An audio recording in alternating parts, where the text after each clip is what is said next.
Namaste. Namaste. Continuing with this honoring actually of Shani Carlisle.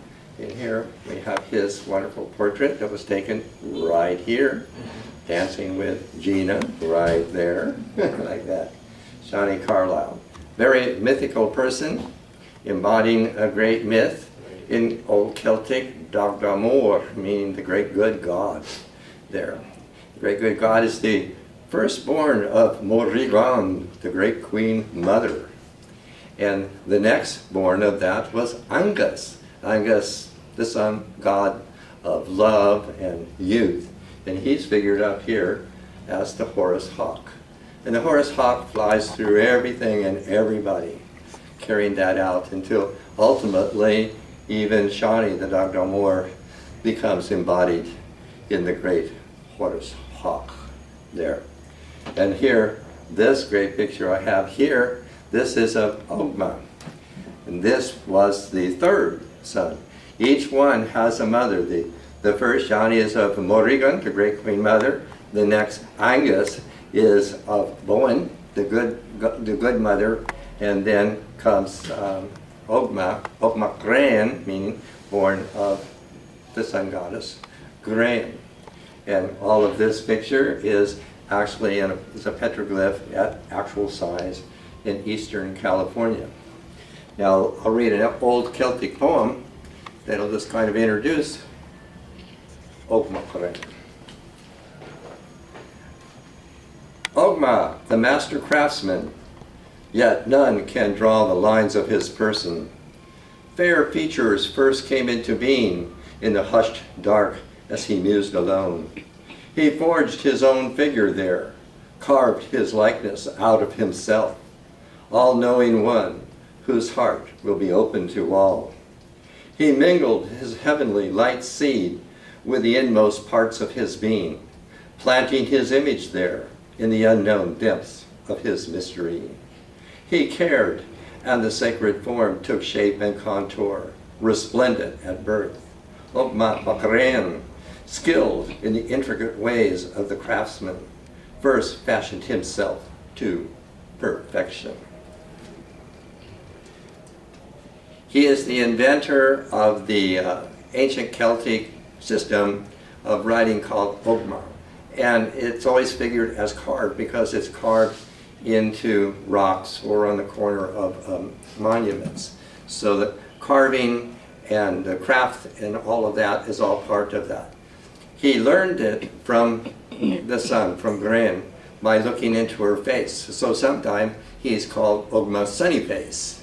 In looking into her face, he saw her eyelashes. And from her eyelashes, he devised this system of Ogam, which is, unlike other, quote, alphabets, is not phonetic. It figures with so many strokes per letter. What gives us a vantage of looking at this from a very, very ancient time in Gaelic. I have learned the Gaelic in this sense from Shani. So I had a very similar education from Shani in ancient Celtic that I also have in Cherokee. And so that's been enabled me to translate these things that I have found. And this character is very explicit because right here is his name in Ogam. This is GM in the consonantal form. And so I couldn't even know any of these things if it hadn't been for Shani. His spirit, he is a native of the Isle of Lugh, which is very, very significant in all of this Celtic myth. And I'm trying to keep this very simple here for this petroglyph. This is a rebus. A rebus means where all of the items here are words. They say something that comprises this whole piece. This whole piece is a Weltanschauung. That is, it comprises the whole view of the ancient Celtic world. The Celts, people don't know, are people over the whole of Europe. From the east all the way to the British Isles is the Celtic world. The name Celtic comes from a Celtic word, Chaldea, meaning the woodlanders. Indeed, all of that terrain is the woods. Celt is a late Latin pronunciation. Keltoi, the Greek, is more closer to say Celts. So that's who they are, and it also involves the Mediterranean and the Mideast. All of that's involved in this. All that's comprised here is in the octave of 8, which means the return. So everything here is in the return. The Dagda, Ashani, he comes into our world. And through us all, he is gathering our spores. From every one of us, he's gathered our spores. And then when he's passed through this world, as this is showing here, he is figured here as this horny toad, Tagi and Jergi, like that. It's not so much that it's a lizard, a toad, it's a bladder. It's the shape of a bladder where he is filled with us. He's returning to the center, called the Tor, the heart, where he will deposit the spores of us so that when we expire from this world, then we will be met by the spores of ourselves that he brought there for us. So we have a cycle that continues going on there. And the way to that is figured here in this maze or this labyrinth of his head. Now this is all a petroglyph on the rock near Ridgecrest, Petroglyph Canyon. And it is an actual system entering into this maze through the third ring and going through it into the second and up to the first. And then the first comes around to the fourth, where now it's figured as Jupiter. The first gave me to accept the authority, and the fourth gives me Jupiter. And Jupiter takes me right into the seventh, which is Venus. Venus gives me the vision and the illumination. And with the seventh, I go into the sixth, the inward sun and my intuition. And from there, I move into the fifth, which is Mars. The energy of Mars then takes him or me into the center of Mercury, which is where the moisture is. Mars is like in the Celtic, the kind of warrior that always is defending her, the guard of her. All of this is also all of these efforts to give everyone, us, the effort will be rewarded is really the theme running through this, besides the return. In the other image of him, of Ogma, he's wearing a headdress of all those eyelashes. Now in this one, he's been given by Gren her golden eyelash, which is the reward for his efforts, in learning all of this. And here he's raising his arm, with saying, welcome, welcome, my boy Karachi, to here. In this system, it's a matriarchal system in which now his grandson is addressing him as his grandfather. A Native American, he's our maternal grandfather. Whenever you hear we say grandfather, that's who we're saying here. And what he has here, he has a rod, a hazelwood rod called Fin Mukulu. Here I have a willow rod. It looks the same when you take the bark off.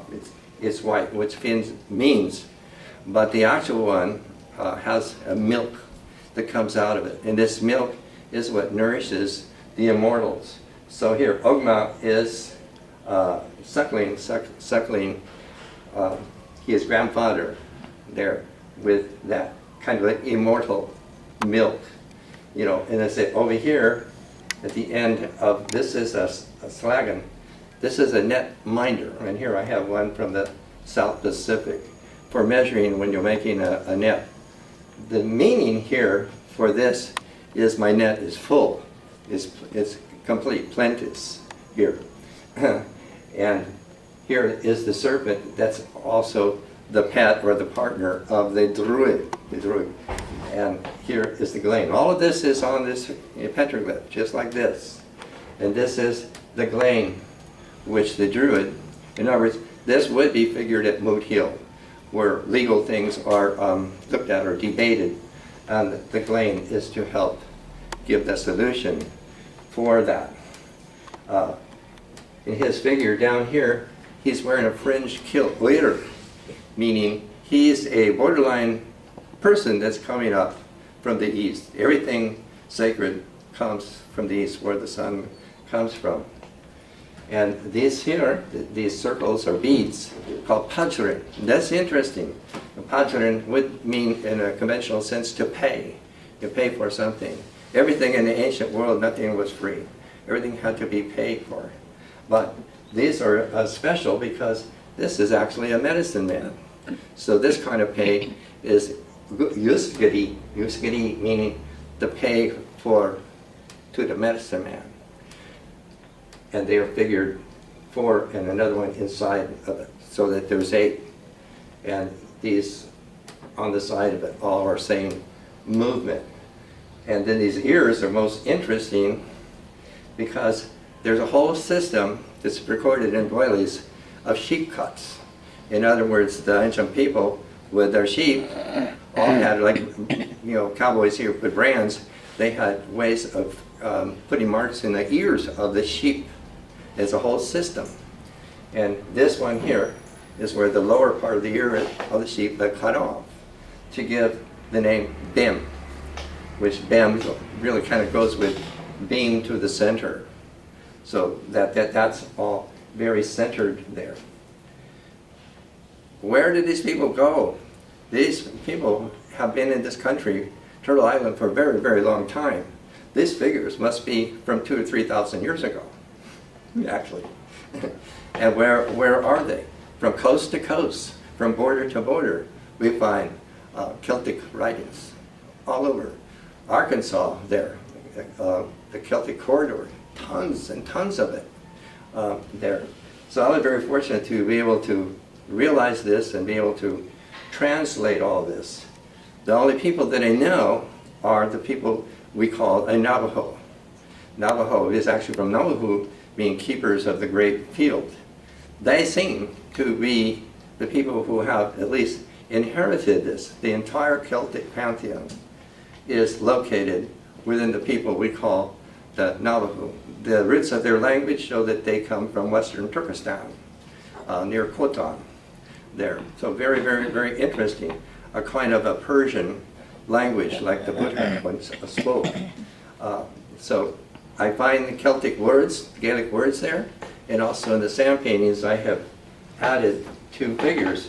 Here's from the Navajo sand painting is Megan, the horny toad. And over here, this from the sand painting, is the Navajo Oma there. So here you are. Okay. Thank you.